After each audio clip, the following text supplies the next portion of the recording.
posted immediately. Yep. And we started the same way. So we had some technical difficulties on the first run, but we're back. Welcome to another Tutto Posto podcast, everyone. We're glad to be here. And it's me and Brian here today, holding down the fort as usual. How we doing, Brian? I'm good. I don't know the last time you called me Brian. But yeah, I'm good. You know, we're working on some new stuff for the Tutto Posto pages. So keep an eye out for those, and we'll talk about it a little bit later on. But definitely been working on that, me and Mick, pretty hard. So we're going to be working on some stuff. Also, if you've noticed, not surprised, but there are definitely two people missing today. We have Steve, who do we even consider him to be like one of the people on this podcast anymore? And then He's Paul's allowed to miss a couple.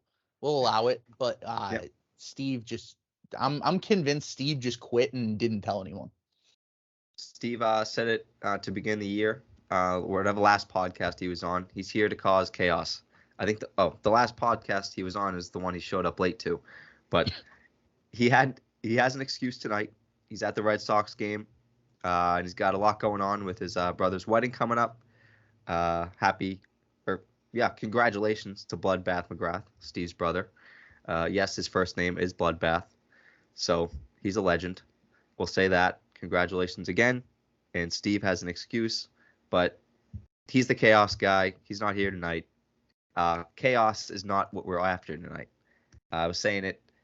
We are trying to get a little bit more order to the podcast. We like the free flow and the randomness at times, but having a structure to every podcast is good, you know, especially for when you're trying to give news and notes on soccer, Premier League, Serie A, whatever it may be at the time.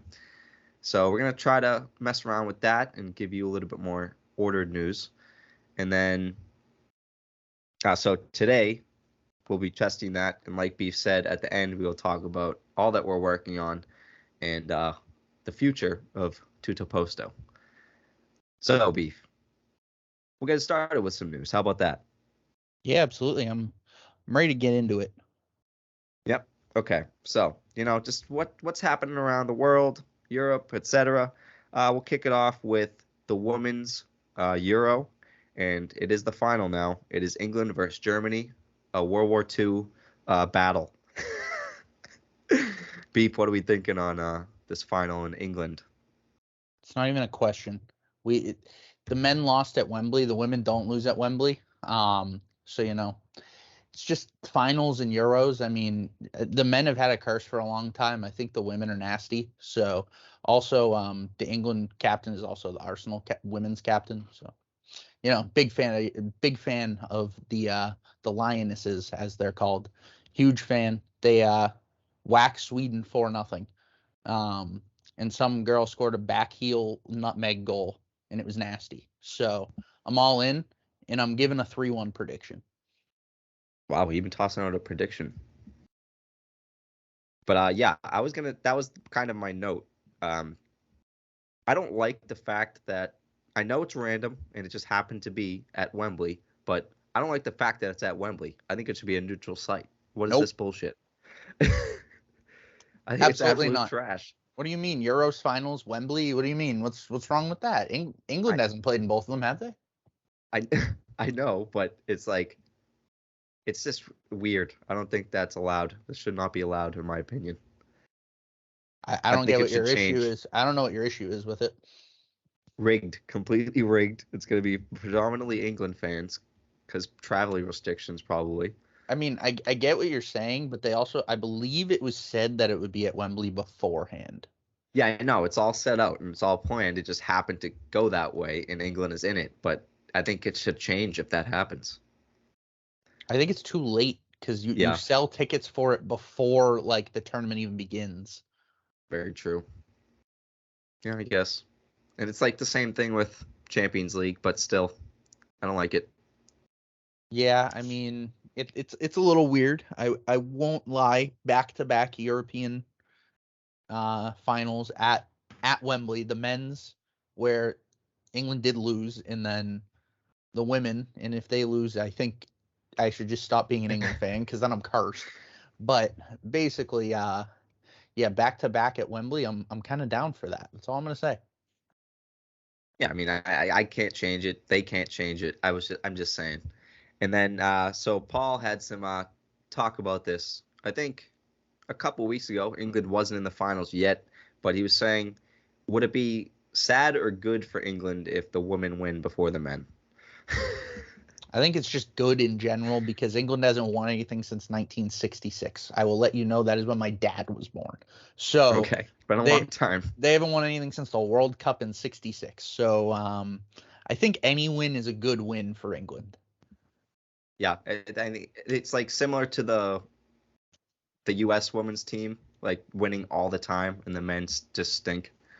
Obviously, the English men are good, but for the women to just keep winning the World Cups and everything, and the men for the U.S. just being garbage, it's always just kind of a embarrassment, kind of.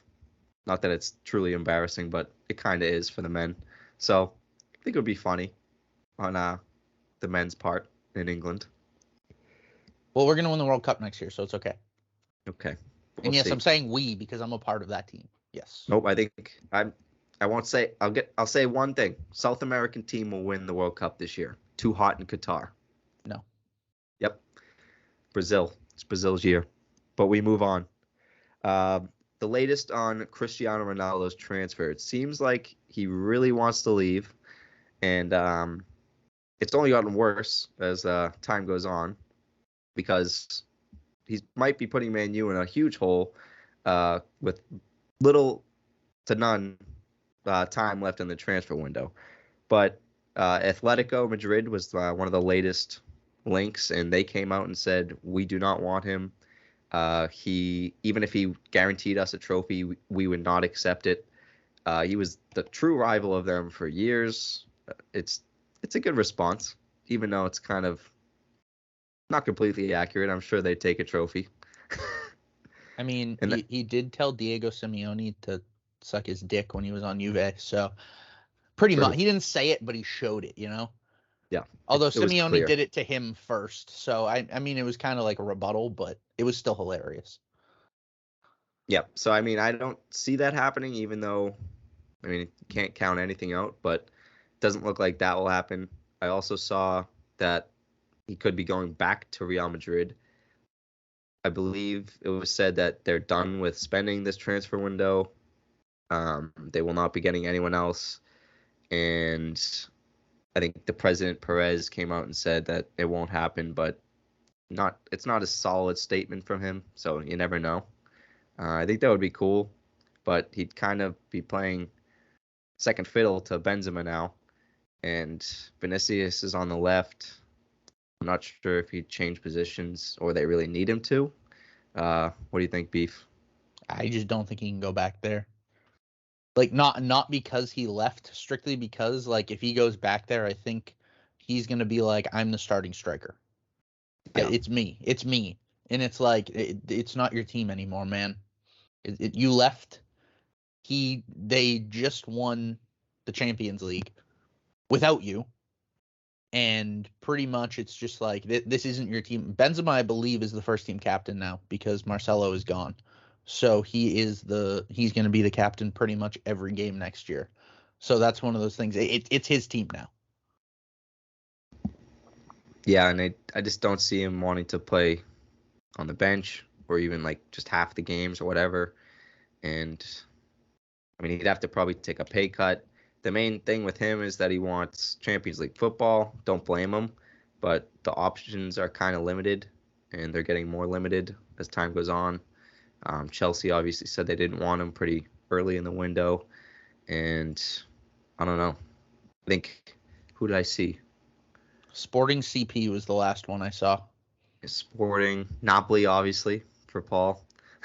They were interested at one No point. chance. No chance that is happening. As much as we talk about Napoli on this podcast, No, De Laurentiis is way too cheap to ever go out and sign Cristiano Ronaldo. and then Roma was for a second, but they're not in the Champions League, so he probably wouldn't go there. I'm trying to think if I remember anything else. Yeah, I I haven't mean, I not haven't not many seen many options. others. I mean, Bayern and they said no. Chelsea said no like immediately. Atletico was the most recent one. They said no. I mean, he's kind of just running out of options. I honestly think he's just going to stay at Man U. I don't think they can get rid of him. And from the sounds of Man U, which I think is complete BS, they say he's not for sale, but I think that's like he's a club legend kind of thing, and you just gotta make the fans happy and say he's not for sale, even though I have a feeling they're very much trying to get rid of him. Yeah, I mean, I think they're trying to build for the future. He's not the future. He was a short-term solution that really, I mean, he did great, but didn't pan out completely. Um, and I think most teams look at him as he's not a long-term solution. I think it'd still be cool if Chelsea went after him, but they kind of made their stance clear, and Tuchel made his stance clear that they don't want him, even though they probably could really use him. But yeah, I mean, I don't know where he ends up. I hope he leaves, but he probably ends up staying. I mean, I kind of hope he stays because I think he makes Man U worse personally. Like as a team, like he'll score goals for them and he'll like score goals for them that no one else would have scored to like draw a game or win a game late or something. But I also think the way that Man U's trying to play right now is like the Klopp way and the like Pep way where you're pressing nonstop when you don't have the ball. And I think Ronaldo doesn't really press. He's too old to press for 90 minutes. So his whole thing is I score goals. That's what I do. I score. And so I think honestly the way that they're playing, because it happened with Arsenal last year where their striker wasn't really pressuring, it kind of hurts the whole team because your wingers are like gassed by like the 60th minute and your striker is just like, why aren't you playing me balls in all the time? And it's like, because we're sprinting our asses off and you're literally just standing doing nothing. So it's one of those things where he'll make them better in certain ways, but make them worse in others. And I honestly think he's hurting them more than helping them. Yeah, it's like unless he does unreal every single game, then I mean they're not gonna go too far. But I mean, and then when he's gone, like when he's out for a game or whatever, what happens to that team? I guess we'll have to see. But and then on top of that, I think he's kind of almost hurting development of people around him. It's like, yeah, he's teaching maybe, but at the same time, when you're the focal point of a whole team and you're basically the only option to score, you're taking away chances from guys like Sancho, Martial, Rashford, any of them. It'll be interesting to see. I think those guys have just kind of stalled since Ronaldo showed up, you know? They're kind of just like play the ball to Ronaldo and get out of the way kind of players at the moment. And it's like Sancho finally figured it out towards the end of the year. But I think at the beginning of the year, it was one of those things where like he was trying to dribble at defenders and say he like out dribbled the defender like 5 out of 6 times. The one time he didn't, I feel like Ronaldo was just in his face, like, why aren't you getting the ball to me? Why aren't you playing it to me? And it's just like he's just like in his own head, like, I guess I just have to play this guy the ball and I'm not Yeah, allowed to do anything else. that must be a lot to deal with. Well, it's not like you can just be like, I was trying to do this. It's like that's Cristiano Ronaldo. You can't just be like, no. You know what I mean? Yeah. Yep. Exactly. And then we'll move on to the Pogba injury. Paul mentioned this a couple days ago, but he hurt his meniscus. I think a torn meniscus, 6 to 8 week injury, and that pretty much takes it to October-ish. And the World Cup is, of course, in December. So that leaves Juventus kind of in a horrible spot because it's most likely that Pogba's going to want to come back well rested and trained for the World Cup and not Juventus. So that's going to probably keep him out until the new year. And that's barring any more setbacks. So the hype that was around Pogba for returning Pogback is kind of put on the I don't know. Medium It's term hold, I guess, technically. yeah, Not really it's short completely short gone. term. It's more of a January transfer for them now because that's more than likely when he comes back. Like I said, barring any setbacks. So unfortunate for Juventus fans and for Juventus as a whole, because he was set to bring some more, bring that new midfield together and make it so much better than it was last year. But that won't be happening. Yeah, I mean, I've been saying this all season long. Juve's a dumpster fire. Not gonna lie. I don't know. My thoughts on them are they're kind of getting picked apart a little bit. Like Chiellini's gone. They lost the lit. Their outside backs are questionable outside backs. I mean, Quadrado was a winger before he's more attacking than anything. Sandro hasn't been playing super well in the last couple of years. He used to be really good, but he kind of has fallen off. I'm not going to say he's bad, but he hasn't been like how good he was in like 2018, 2019 when he was actually playing really well for Juve and they were constantly in like the last four of the Champions League. I also think their midfield, they got Pogba, which helps, but without Pogba, that midfield honestly is not that good.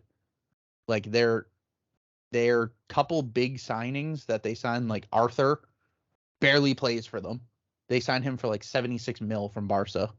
And so their midfield is Locatelli, who they bought last summer, Zakaria, and like McKinney. So I mean, they could definitely step up in the midfield department. I mean, their front three is going to be good. It's just a known thing, but everything behind it is a little questionable at the moment. Even Chesney's getting a little old, and he's never really been like the number one guy in Serie A anyways. So Juve to me is kind of a dumpster fire, and this injury to Pogba, who was supposed to like reinvigorate their midfield, hurts them even more. Yeah, I mean, obviously it puts him in a worse spot. I think to build off what you said, Quadrado is very good at right back. I gotta say that. He's a great offensive right back. Yeah. His defense is very lackluster. Is more so what I was saying. Yep, and they shift around. They've always had solid defense. Bonucci's still there, of course. Obviously, like you said, Chiellini leaving. I think that's going to be an interesting story to follow. How they do without him. And yeah, like you said, Alexandro, maybe not as good as he was a few years ago, but still pretty solid. And Arthur is interesting, like you said, not really turning out how they planned, but I think there's still hope for that type of guy. He's young. He's only 25. So, there's always a chance that that transfer from last year turns into something. Di Maria, obviously, coming in, of course. Rabiot, who you missed. So he'll be probably trying pretty hard to make the France team. Doesn't do much for me. No, yeah. But he's probably the replacement for Pogba for the time being. McKinney will probably be a depth guy. Zakaria, also young. I think he's still coming into his own. And, Juventus has historically had great midfielders and built great midfielders. So we'll see what happens there. Locatelli, same thing. And, of course, Chiesa, like we've mentioned on past podcasts, still dealing with the recovery from ACL injury. So he'll be back eventually, but not yet. It'll be interesting to see how they start the season, but it will be without Pogba. Yeah, they'll have a solid front three. It all depends. I think it depends where they play Di Maria. They've been playing him off the right, and they've been playing him behind the striker, which I think he's good in either. The issue with him, if he plays behind the striker, on the right, they're a little weak now because say they have Chiesa on the left, Vlahovic up top, and they play Di Maria like in that attacking midfielding role. Who would be their right wing playing there? I'd assume that Chiesa or Di Maria might go to the right if they played that. I don't know what the formation's going to be. I really don't know what their formation's going to be. Yeah, because they can play 5 at the back, they can play 4 at the back. I mean, it all depends what they're playing, and you never know. But once again, I'll just throw it out there. I don't think they win Serie A this year. Yeah, Pogba being hurt definitely puts them down a tiny bit. Inter is very good. Milan. We mentioned I don't really like Milan that much.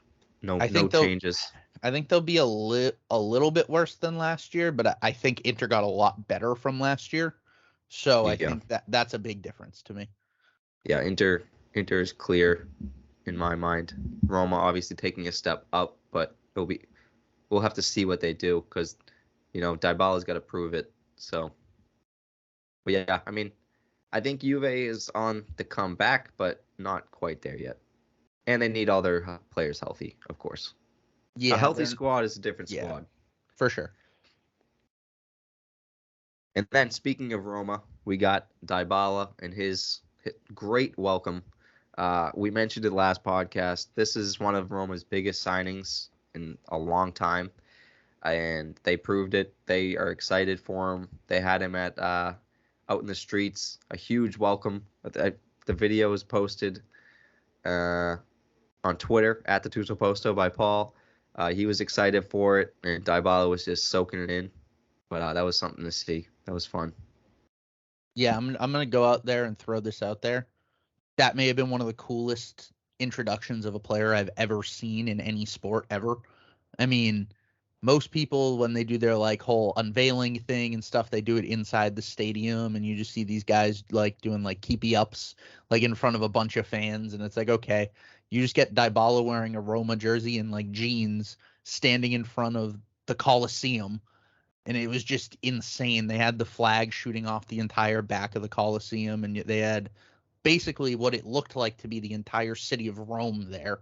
It was one of the coolest things I've ever seen. Yeah, and singing out their Rome song. I don't know what song it was exactly, but chanting that out, just like that must have been insane. I think their fan base is already like really good, but I think having Jose there just to kind of push it even more is one of those things where like, holy crap, we have Jose Mourinho. Like we have a chance to like win Serie A again, which they haven't had that feeling in a good amount of time, I would probably say. So they finally feel like even if they don't win it all, they have a belief that there's a chance that they can win it, which is something huge for fan bases. Yeah, and if they can hold on to Dybala and keep building that project with Jose and have a better season this year than they did last year and keep going up, obviously winning this year would be a great feat, but not I wouldn't say it's expected yet of that team. So if they could just continue this year to go up and then next year keep doing the same thing, Roma could be very back. Yeah, I would definitely say this year is definitely the aim for top four. Start to break into that mold, try to break up the natural top four that has been happening of Inter, AC Milan, Napoli, Juve, and then Lazio usually finishes fifth or sixth. Roma finishes fifth or sixth. Atalanta's also in there, but the top four has been pretty consistent over the last couple of years with Napoli, Inter, AC Milan, and Juve, just depending on what order it is. But definitely Roma's big goal probably is to try to break into that top four this year and then go from there. Yeah, 100%. But that's all we got for news. And now we go into what Beef wanted to talk about today. That's Barcelona, their transfers, their lying about COVID losses, their funds, their financial irregularities, whatever you want to say. So I'm going to hand this over to Beef and let him go at Barcelona, and then we'll talk about Barcelona as a whole. And I got some questions about it too. But Beef, what do we got? I apologize to everyone listening if you hear me get pissed off because I'm pissed off about this topic. Um, there's a couple things that I want to bring up. This whole Frankie De Jong thing to Man U, where they're saying it's like 80 million going out, and the biggest reason they're trying to get rid of him is because they owe him 17 million dollars. And basically, I think their whole reasoning behind them trying to literally get rid of him is so they don't have to pay him that money that they literally owe him. Because technically, the La Liga president was talking about it yesterday, I believe, or the day before, and he was basically saying Barcelona knows what they have to do with this whole situation. Like, technically, asking him to take a pay cut to stay at the club, that is not illegal. But the whole you owe him $17 million. If you do not pay him, that is illegal. So, one, that's one of my biggest reasons. Two, they spent 153 million euros this transfer window, and they've only made 23 coming in. They made 20 from Coutinho, and they got 3 million for a loan for Trincao. They have bought Rafinha for 58 million, Koundé for 50 million plus add-ons, Lewandowski for 45 million, and then they got Kessie and Christensen on freeze. But they're minus 123 million euros, and they're apparently $1.5 billion in debt. How does this make sense? How are you gonna say that you're basically broke, and now you're gonna go and spend 153 million on transfers, which might actually be the highest in Europe for the in the world for the entire transfer window? That's just fucked. So one of those things where like you're not paying your players what you owe them, but you can go and spend net 120 million on players or 130 million on players. I feel like that's absolute BS, and there's something going on where they're probably breaking the law.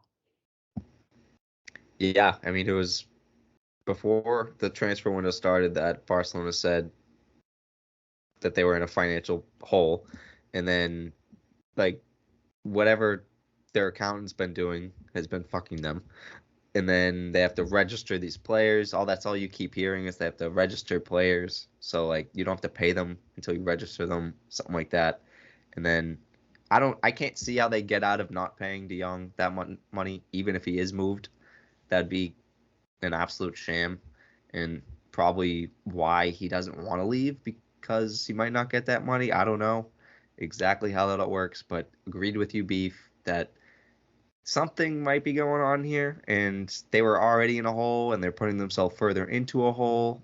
I mean, their team looks a lot better, but very strange things happening at Barcelona with the money, and I wouldn't be surprised if in the next year or two they get investigated like City have and Chelsea, but I don't know. Things are weird. Well, And yeah, a lot of clubs are claiming the same thing with the COVID losses.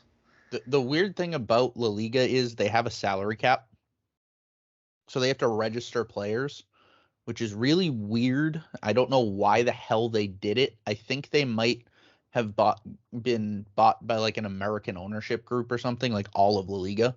So they're trying to make it more like the MLS and like the NBA and like those kinds of sports where there's a salary cap. So like they're trying to like even out the top from the bottom, even though it's never going to happen because Madrid and Barcelona are around. It's not like there's not going to be a random team like Granada who's just going to be like, there's a salary cap, so we're going to fight Barcelona and we're going to finish above them in the table. No, that's never going to happen. But I think that's what they were trying to do. It's just a really stupid concept because no other league in Europe does it. Yeah, it's only in La Liga that you hear about registering players and all this shit. Yeah, it's not good for the league, and also it's like one of those things where they're trying to like even out how much each team like pays players and stuff, but then like you go and look in England and it's like Kevin De Bruyne makes more than all of like Bournemouth is paid a week, so Yeah. Very true. it's just never going to work. Yeah, I don't know. But like you said, Rafinha, Lewandowski, and Koundé, the three big transfers of 153 million total.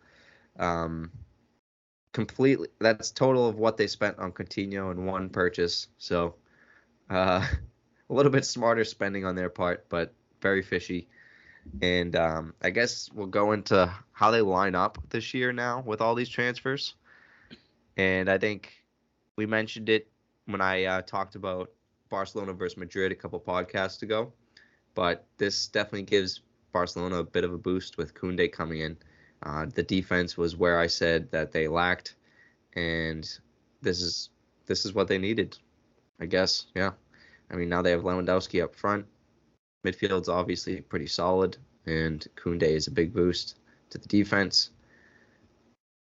I don't know exactly if I have them edging out Madrid, but it's a lot closer. I don't know. I, What do you think? I just don't get what they're gonna do with this. This team is so weird. Like they're so deep that I don't understand how players are gonna be happy with how little they're playing. So like their forwards, they have Ansu Fati, Ferran Torres, Rafinha, Dembele, Lewandowski, Depay, Aubameyang. They have 7 players to play in 3 positions. Like Hey, Depay's never gonna play.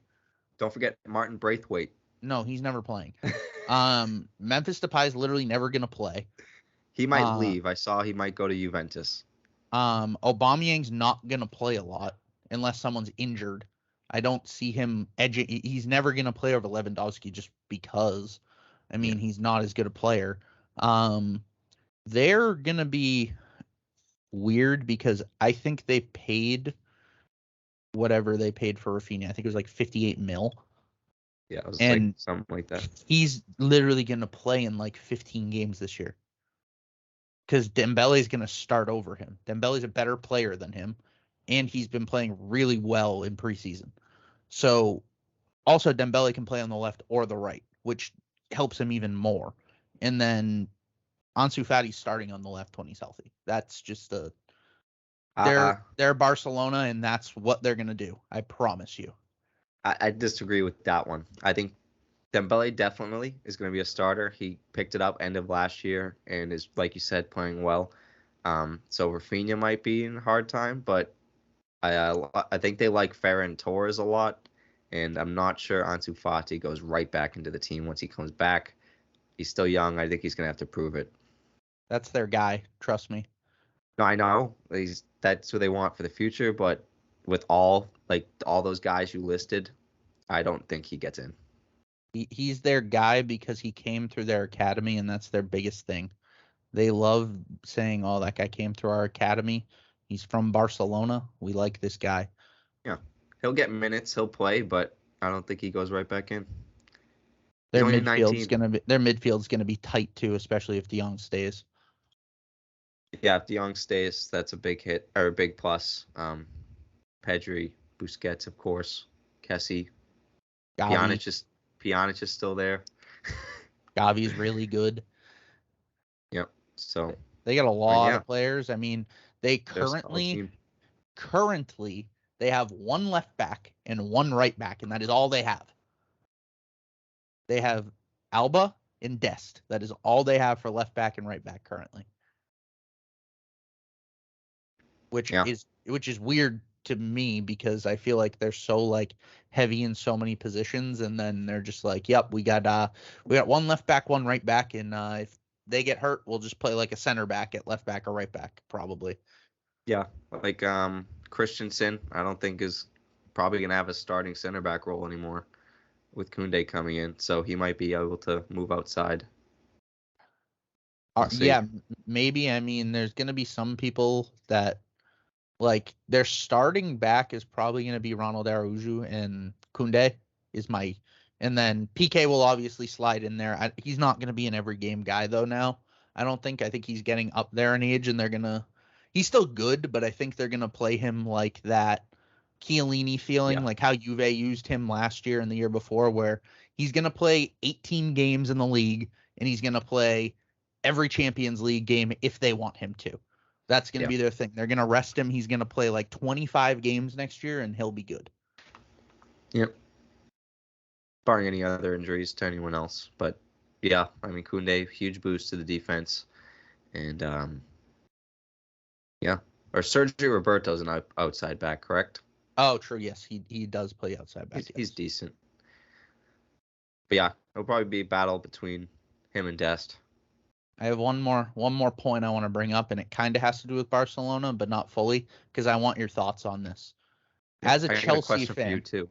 as a Chelsea fan, why did it happen where it's really weird where Chelsea and Barcelona put in the same bid, but Chelsea put their bid in a week earlier, and Sevilla just never said a word to them? No response, nothing ever was said for a whole week. Barca puts a bid in and they accept it immediately. I think it came down to the player on this one. I think the news came out today in an interview with Koundé that he wanted to play for Xavi, And I mean, I'd say Tuchel is the more experienced coach and proved it more, but Xavi, obviously one of the more legendary players of the game. Barcelona is still, even though they've been on the downslope lately, they're still Barcelona, and they're looking more like it this year. But yeah, I don't know the ins and outs of why they waited, why Sevilla didn't answer. But if it came down to the player, I think it was because he wanted to play for Xavi and not Tuchel. I get that. My only 2 points to that are, one, why did they never say anything to Chelsea? Like, Yeah, they I didn't don't say a know. word. Like, you could have just declined the bid and said the player doesn't want to go there. That's all you have to do, and Chelsea will understand. It's what happened with Rafinha with Arsenal. That's literally all it was, because Deco is Rafinha's agent, and Edu was friends with him because I believe they're both Portuguese. And he's stuck on Barcelona. He wants to go to Barcelona. And Edu was kind of just like, okay, if anything changes, let me know. But like, I feel like Sevilla just kind of were like, we're just waiting for a Barcelona bid. We're not gonna say anything though. We're just waiting for a Barcelona bid, and I don't know how long it's gonna take. Yeah, because Chelsea, you said a week, but I mean Chelsea seemed like they were interested in Koundé for months. I think That they was like, put their bid in last Wednesday or Thursday, and then Barcelona put their bid in exactly a week later, and it was accepted the same day. yeah, so it's like Chelsea was put their bid in, but they were opening talks like weeks before that, I'm sure. Oh So yeah, no, they've been linked to Koundé since last summer, I believe. yeah, no, exactly. Last summer or last January, it was one of those that he was thrown in there. But yeah, I don't know. Transfers and They also team to sold him. team They also relations sold him always in throw the me league. off. They sold him in the league, which makes no sense to me. Like, Yeah, another Sevilla, point. are they ever going to win the league? No, but they're one of those teams that's like fighting for top four, that fourth or fifth place every year. Why are you trying to give them like your best player so he can just go out and beat you next year twice? Like, it's one of those things where, like, because that's a big EPL thing where they're like, no, we will not sell him inside the league. It was the Mane thing with Liverpool. We won't sell him inside the league, but he can leave. And I don't think that just like doesn't happen in La Liga. Like, it's La Liga and the Bundesliga. They just like Yeah, get poached by Madrid, Barca, and Bayern, and that's it. and yeah, it's like BVB, Bayern, they're rivals, but We'll sell BVB our got players. Sule. BVB Like, got Sule from Bayern this year, yeah, so they don't really care about that. Italy too, they hate trading or transferring intra league, and but I mean, it happened with yeah, Dybala, but still, it's very rare.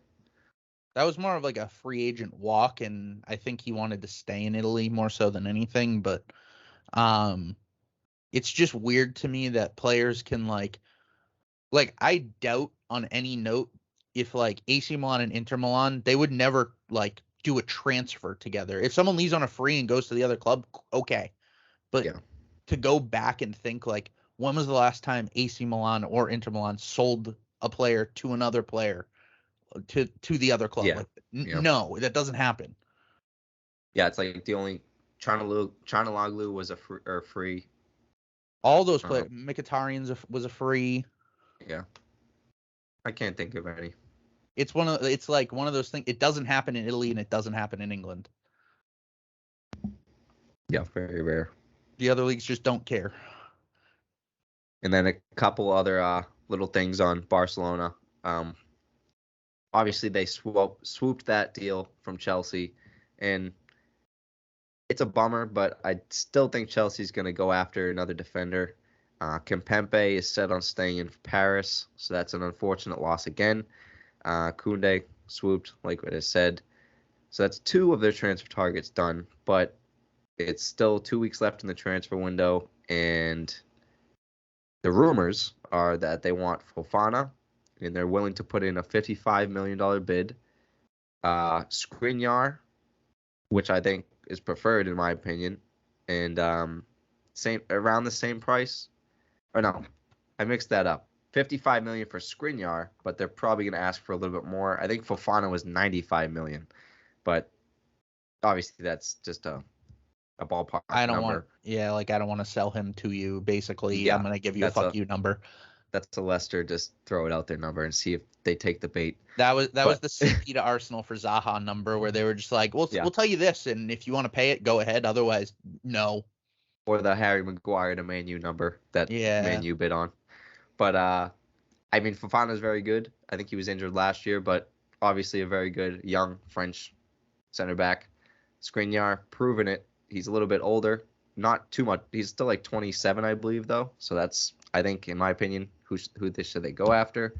And then what was the other one I named, Beef? I texted. Pavard. Pavard, another French player. Of those three, I'd say Skriniar, and Inter has been rumored to let one go. I mean, they have a bunch of defenders, and Skriniar has been linked away for years now. So, I mean, if Chelsea could get him, that'd be my preferred option. But it seems like they really want someone, and they're not going after a striker of any kind.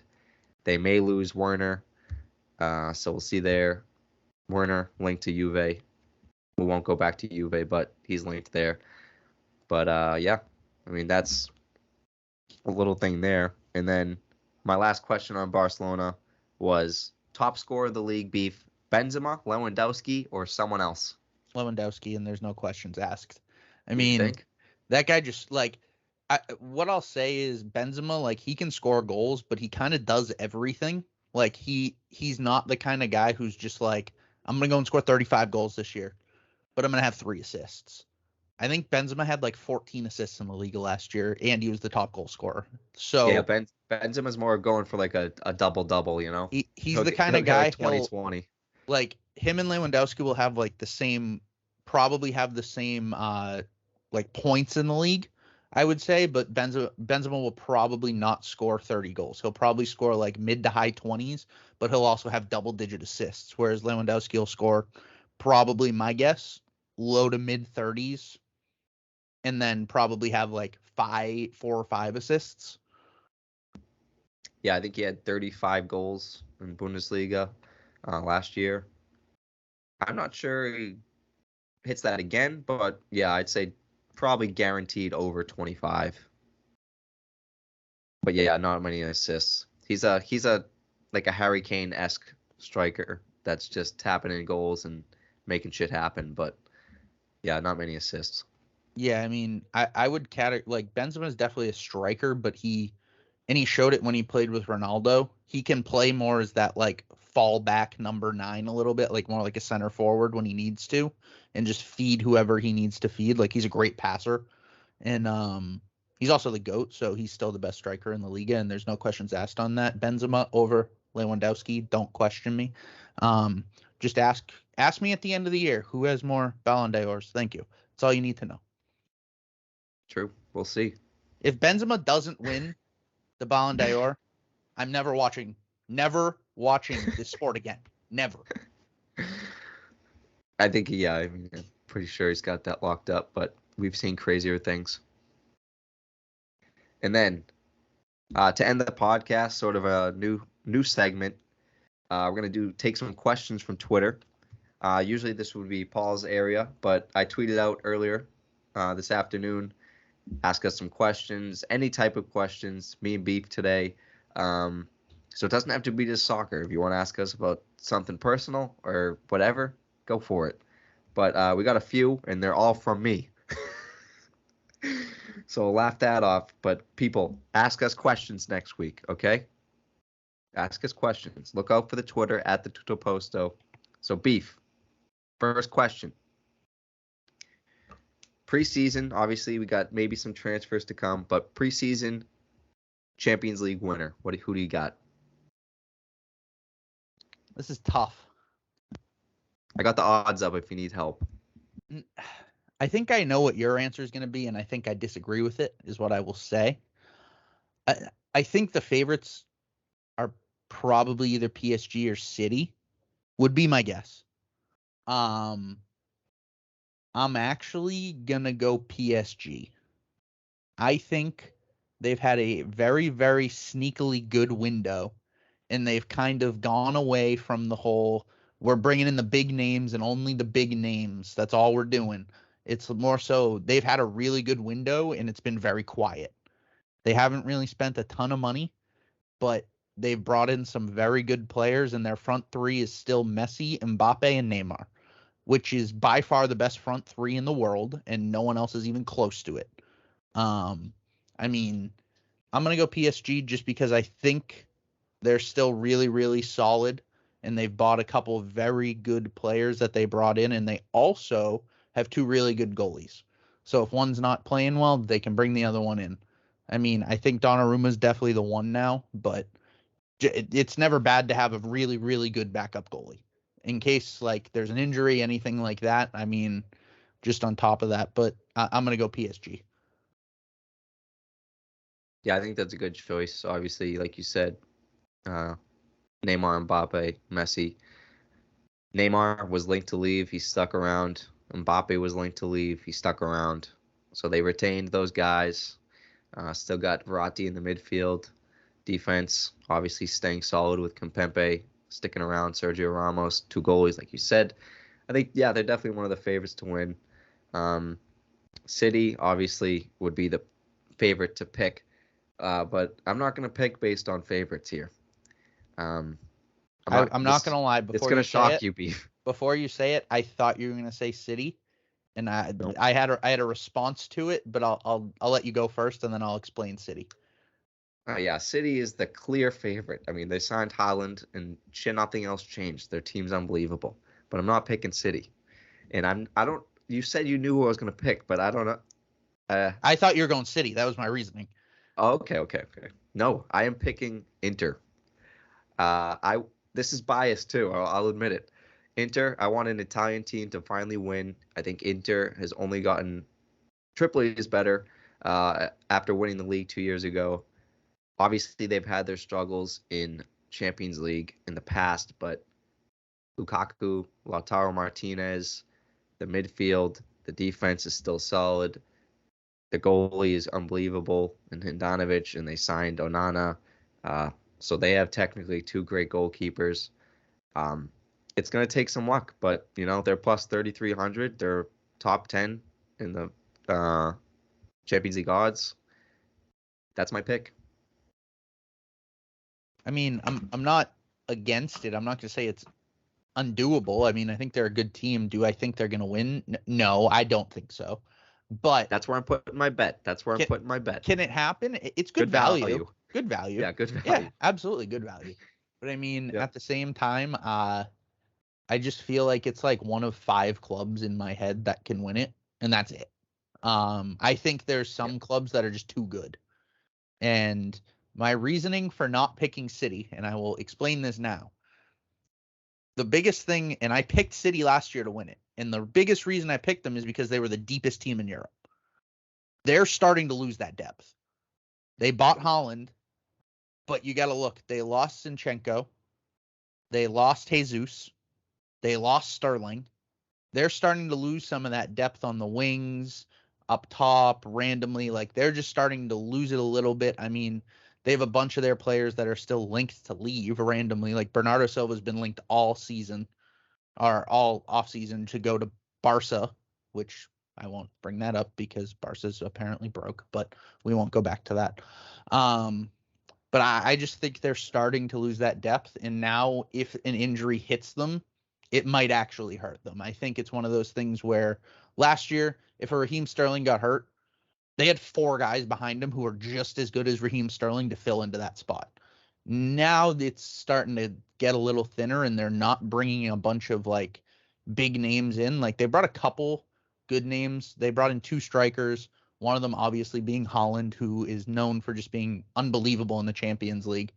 So they definitely have a chance to win it, but Pep has never won a Champions League without Lionel Messi. So as long as that doesn't happen, as long as he does not get Lionel Messi, I do not believe he will win the Champions League this year. I'll say, to play devil's advocate, maybe a little bit less depth for City will allow them to solidify a team that they will win with. But obviously it opens the door to an injury or so, ruining that. But, you never know. Could help. Grealish, they're still hoping, comes into his own. And he's supplying Haaland now, so he could take a big step up this year. And who's the other guy? Foden on the other side. Still great. Foden, Mahrez. I mean, they're still deep, Yeah. but my only other point is this is a new project for Pep. Pep has never played with a true number 9. Go back and look at all of Pep's teams. He has never played with a true 9. He always had David Villa playing up top. He had like these like false 9s with Foden, Jesus, things like that, where they play this little false 9 guy. I mean, do I think it's as hard to play with Haaland? No. But at the same time, this is a new thing for him. It's not just ping the ball around, play the ball to the wing, let them cut in and rip a ball across or something. It's one of those things where this is new to him, different for him. And will it work? I mean, I think it's going to work. I don't think it's going to be like one of those things where Haaland scores like 6 goals next year. No. But it's just different for Pep's normal style where everything's passing, get it to the wide open guy 6 yards out and just tap it in. Yeah. We'll see what happens. Like you said, I think Haaland only makes things easier. Next question. I said EPL top 4 after all the new transfers, but I'm going to modify this because I don't think too much changes in that category. Some debate going around. Will Chelsea finish top 4? I had them in the top 4 in my prediction, but a lot of people are skeptical now after preseason games and these recent transfer losses with Koundé not going to the team, Kimpembe backing off. People are getting skeptical on Chelsea. Beef, you had some thoughts today as well, but the argument obviously would be between Arsenal, Spurs, Chelsea, West Ham, and obviously maybe someone else could make a run, but I think I still have Chelsea making top 4, and Spurs maybe sneaking in as well. A lot of people have Arsenal going up this year, and they've obviously gotten better, but I'm not sure still on Arsenal. They're gonna have to prove it to me. I mean, I'll say this. I think we have a predictions video coming out, so I'm not gonna I haven't even done my predictions this year. I won't lie, but I'm not gonna tell you exactly what I have top 4 right now. As of right now, we're recording this on July 28th. I do not have Chelsea in my top 4. By the end of the transfer window, I think I will. But as of right now, I think they're a defender and some type of forward short. I think they need to bring in one of each of those. I mean, they're still solid at center back. As of right now, they can play Aspi at center back. They can play Reece James at center back. They can play Chalobah as their third center back. Don't think that's an issue. And I mean, obviously, Koulibaly and Thiago Silva are unbelievable center backs. It's just, I think they're missing that one last key guy who's going to fit in there. And it could be Chalobah. He could take the step up this year, and I just didn't expect it. You know what I mean? But it's one of those things where I think Sterling will be good for them. And I'm uncertain on this team, I think, more so than anything. I don't think it's one of those things where I'm like, they can't make top 4. They can definitely make top 4. If anything, they can finish probably as high as second. They can probably win the league still, and you just haven't seen it yet. But it's one of those things where, right as of today, I do not have them in my top 5. I think the Arsenal team, and I'm not really basing anything off preseason results as much as just watching the teams play. I think Arsenal's been playing really well with the way they've been pressing and everything, with an actual striker who is younger, can press, do everything. And as little as I take preseason into account, because it's teams aren't starting their starting goalies. They're starting they're starting 3 18-year-olds all the time. The Chelsea Arsenal 4-0. Arsenal played arguably their best lineup against Chelsea, and Chelsea played 4 18-year-olds. I'm taking that with a grain of salt. I'm not taking it as Chelsea's not making top 4 because of that. Yeah, people overreacted to that. It's one of those things where I'm I think Arsenal looks a lot better than they did last year, just with some movements and stuff. And I think they're not done yet, but I'm not going to take that into account yet. But as of right now, I'm still questionable on Spurs, and you can say I'm an Arsenal fan, so you can say it's biased. Uh, they are the kings of underperforming, but they have Conte as their coach, so that's why I'm like in between on them. Because if you have Harry Kane and Heung-min Son, you should be making top four year after year after year after year, and they've done it. They didn't do it 2 years ago, and they barely snuck in over Arsenal, and they probably should have, with the teams that we're comparing, they probably should have finished 10 points ahead of Arsenal last year, and they finished a point ahead of them. So I'm a little confused on them. I'm a little confused on Chelsea, and Arsenal's had a great preseason, which might be making me a little bit more biased than normal. But I think those are the three teams fighting for the last two spots, is what I'd say. So I'm not made up yet. So I'll say they're like 3 through 5. Those are the three teams in my head. Yeah, those are definitely the three teams in question. And like you said, I'm not sold on Spurs. Their defense is still not fantastic. Their midfield is still not fantastic. But like you said, when you have Kane and Son, your team is just elevated that much. They're fantastic. They're unbelievable. Top players in the world. Conte, this is his season, technically, to prove it. This would be the year for him to win something. He's historically won in his follow-up seasons. Greg Hopp, resident Spurs fan, is excited. Paul, obviously the maybe Spurs fan, not sure at the moment, but on loan apparently, as he's saying. But now he might be a West Ham fan because Skamaka went to West Ham. Who knows?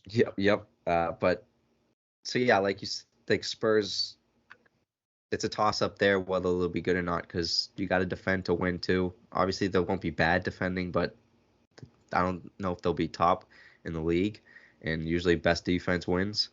Arsenal, like you said, they're having a good preseason, and people are high on them. End of last year, they were playing well, but still, like Arteta's got to prove it. He hasn't done it yet, and this could be his year. Chelsea, like you said, obviously they lost some players, but in my opinion, maybe they lost one or two pieces on depth-wise, but they're still the same team. Last year, they didn't have a striker either. Lukaku came in, and he did nothing, and they still came in third. Obviously, they had a slow end of the season with Roman Abramovich and the Russia situation, so they were basically on lockdown for 6 to 8 months. That put a huge dent in their everything. So that was something they had to deal with. Hopefully they overcame that and are ready to start the new season. Tuchel has been under some fire. He's been having some comments with the press. But I think, again, people are overreacting, and I think they'll be fine. I don't think their window is over. And I hope they get top four. I think they will, but we'll see. I think the other spot, obviously between Arsenal and Spurs, not sure. Window is not over. But yeah, we'll see. And obviously, Man City and Liverpool coming in first and second. Can I just throw one thing out there for you that I just realized? Yep. Imagine this Chelsea team if they did not sell Tammy Abraham and Tomori. That team, in my eyes, might win the Premier League. Like, arguably higher than Liverpool in my mind if they had Tomori and Abraham. Yeah, they just probably would have never played and never reached their potential. Koulibaly, Tomori, and Thiago Silva as your back line. Reece James and then Chilwell on the left. That's disgusting. It would be solid. Mendy in the back, Conte, Jorginho, Kovacic, Mount. It'd be solid. No striker though still. Also, shout out Money Mace. We love him.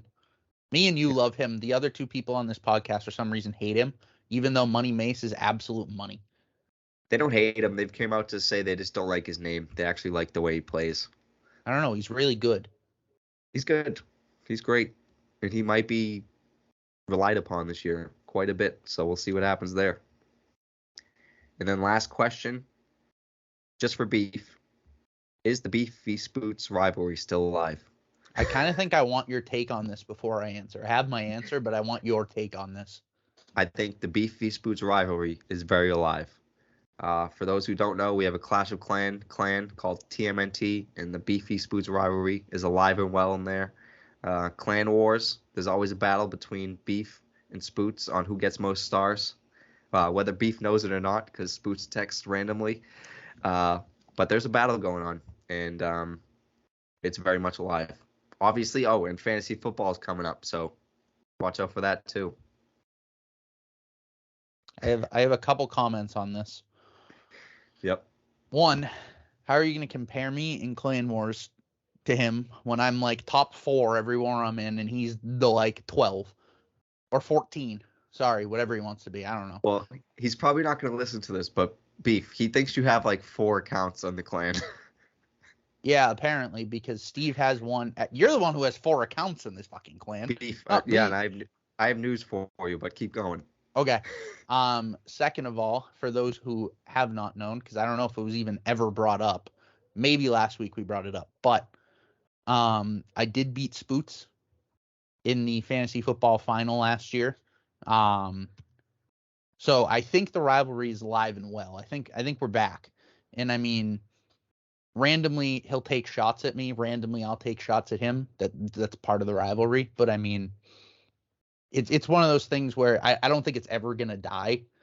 I mean, there was a point maybe a year ago, beginning of last fantasy year, where it was just like whatever, no one talked about it. But I think the whole final and everything, it kind of brought it back to life. Yeah, this rivalry will never end. And shout out to Josh for liking that tweet. We like But Josh. the beef. The news was and this is just for you because I mean, if whoever listens to this will know, but this is just for you because I don't think they'll listen. There's a new member to the Clash clan, and it's me again.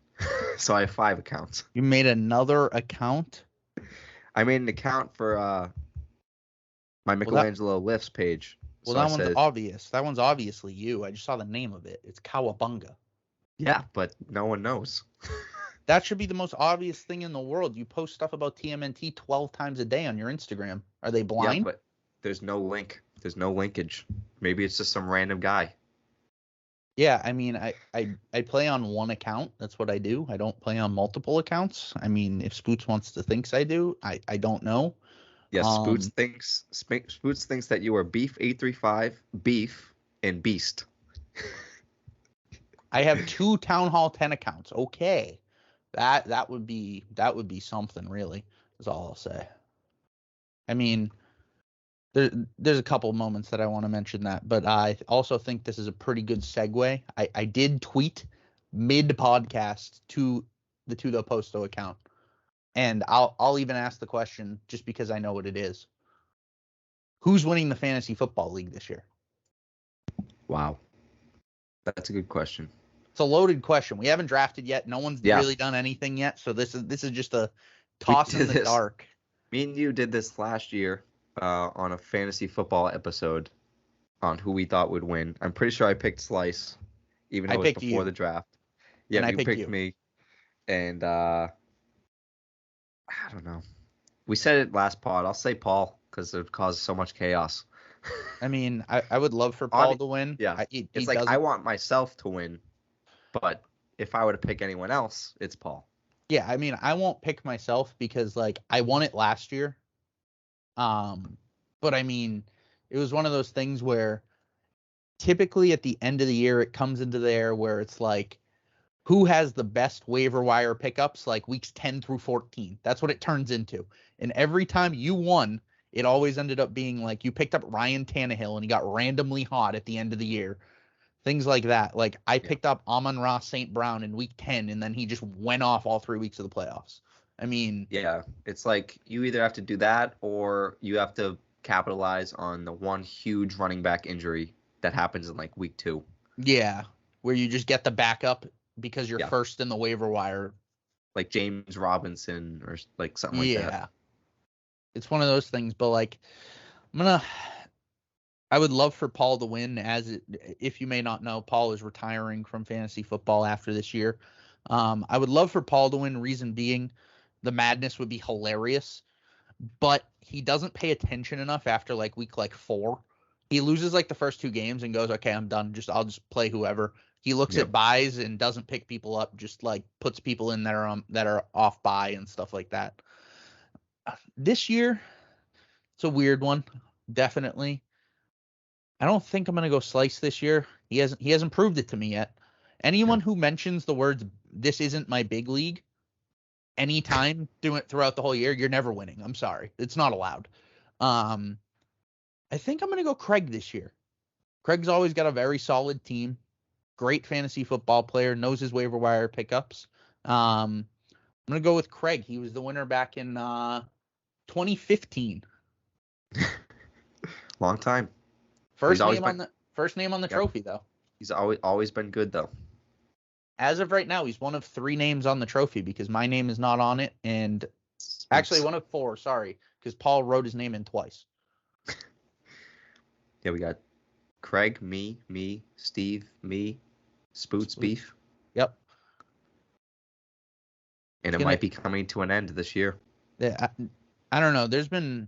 I'm just going to throw this out there, and I know we're going a little off track, but I just got to bring it up. There's been rumors of an online draft going on today. First time. It's the last straw for this league. I'm sorry. If we do an online draft, I'm just over it. Like, the whole point of the draft in this league there's never been an online draft in this league. It's always we go somewhere. It used to be Paul's parents' house. Now it's Paul's brother Joe's in Mike's apartment. And you basically take 5 hours and you stick the stickers on the fucking board. Oh yeah, we get the whole kit. We put the stickers up there. Oh, it's great. 16 rounds of sticking stickers up there, no timer. Oh, it's great. You just randomly hear someone's been on the clock for 10 seconds. Whose pick is it? Get home by 12 p.m. We start at like 7, which means we start at 8 actually, because we're waiting for people to show up, and then we leave at like 12:30, get home around then, and it's just like one of those things. It's tradition. It's worth it. It's the fun of it. Oh yeah, absolutely. If I can't have a goddamn war room this year, I'm not gonna be happy. Yeah, if this league ends, we hopefully plan on starting a new one with most of the same members, but probably a few new ones as well. I don't think it ends, but we'll see. And then we'll move on. Last piece before we get into the future of Tutto Posto quickly. Tutto Posto started a fantasy Premier League draft. This year they changed it up. We're going to draft players instead of picking like an all-star lineup like on a budget like they usually do. They switched it up this year, which is basically what I asked for, and they did it. So it's like a test run this year. We got me, Beef, Paul, Steve, and Greg Hop as of now. I'm just going to say one thing because I want to point this out to the audience. Paul and Steve have not joined yet. Shocking. I know they didn't show up. Wow. Oh my God. We're all shocked. Sorry. Greg joined. Me and Beef are there. Our team names are set, but the draft date will be pending, and hopefully Steve and Paul will accept the invite and finally join. Note, if we don't mention it, there's a 0% chance they're joining. Very true. Because I kind of just did it randomly, but I got some responses. So yeah, I mean, I'm down to do it. I mean, I think we did this like a few years ago, like 5 or 6 years ago, probably. Yeah, I think with the draft process, it's just gonna be a lot better. It's different, so you got to know like different players as you go farther down. Yeah, and the pool won't get too bad because there's not many of us, but at the same time, like I didn't like the idea of having the same players on each other's team. That's just kind of lame. Yeah, because it's a budget, so you can technically all have the exact same teams. Yeah, so it's like obviously you had minor changes between teams, but yeah, this way is way better. Yeah, and then so we mentioned it as the podcast started and maybe throughout, but me and Beef have been making some moves for the podcast, presentation-wise, social media-wise. There is a TikTok now at the Tutto Posto. We'll be posting there, hopefully pretty consistently. Basically, it depends on clips from the podcast and how often we podcast. So basically, the more we podcast, the more clips we'll be able to get. And if you like TikTok, it's an easily digestible form of this podcast and just another avenue for us to reach more people. So you can check us out there. Twitter, obviously, like usual. Paul tweeting, being a menace. So check us out there as usual, the Tutto Posto. And then same thing with Instagram. I'm going to try to post more on there when the season comes up. I hope to be posting more of the weekly matchups. I've done that in the past. It's an easy post, basically 1 a week for Serie A and Premier League. I can use the same templates and put them out each week, so you can come around for us for that type of thing. News, stuff like that. And then every weekend, I'm going to hope to be posting goal updates as the days go on, Saturday, Sunday. And then obviously scores at the end of the day, Saturday, Sunday as well. So that's something I'm going to try to do and be consistent with every weekend. And then throughout the week, we have jobs and stuff like that. So things get busy, but at night I can obviously make a couple posts for the next day, and whatever news happens during the week, stuff like that. And YouTube. What's our plan with YouTube, Beef? I think we're gonna attempt to start posting on there again, hopefully soon. I think that's the plan for sure. We're trying to work out a couple things on there. I know recording at multiple time, like we need multiple people recording at different times. Just so you guys know, I'm recording for basically the TikTok side of things right now, and Michelangelo is posting. He's basically just recording we're in a Skype call. So pretty much we need to like figure out exactly what looks the best, what's going to work the best, but everything's kind of in motion right now. We kind of starting it right now. This is actually the first podcast where we're trying to kind of get things going, but YouTube's definitely going to be in the cards soon, posting podcasts there for sure. We can post basically whatever we need to post, and then because that's not even like any editing or really anything unless we want to put an intro or an outro in there, but other than that we'll kind of just make sure that we're trying to get the podcasts up there, and then obviously we're getting them out on Spotify and everything. Yeah, Spotify is super easy. That's the easiest way to do things for me. We record it, like Beef said, through Skype. I just transfer it, audio, put it into the RSS feed, and it goes out. But YouTube, I could put just the audio version with the cover picture, but we want to post it so you could see us, just for better, I don't know, so you can see us and it looks better. So like obviously, like we said, for TikTok and YouTube, we're making it more presentable. And if I find a way, I'm hoping that I can cut or crop out each talking head basically and put it into like iMovie over a template An that we overlay. made. Yep.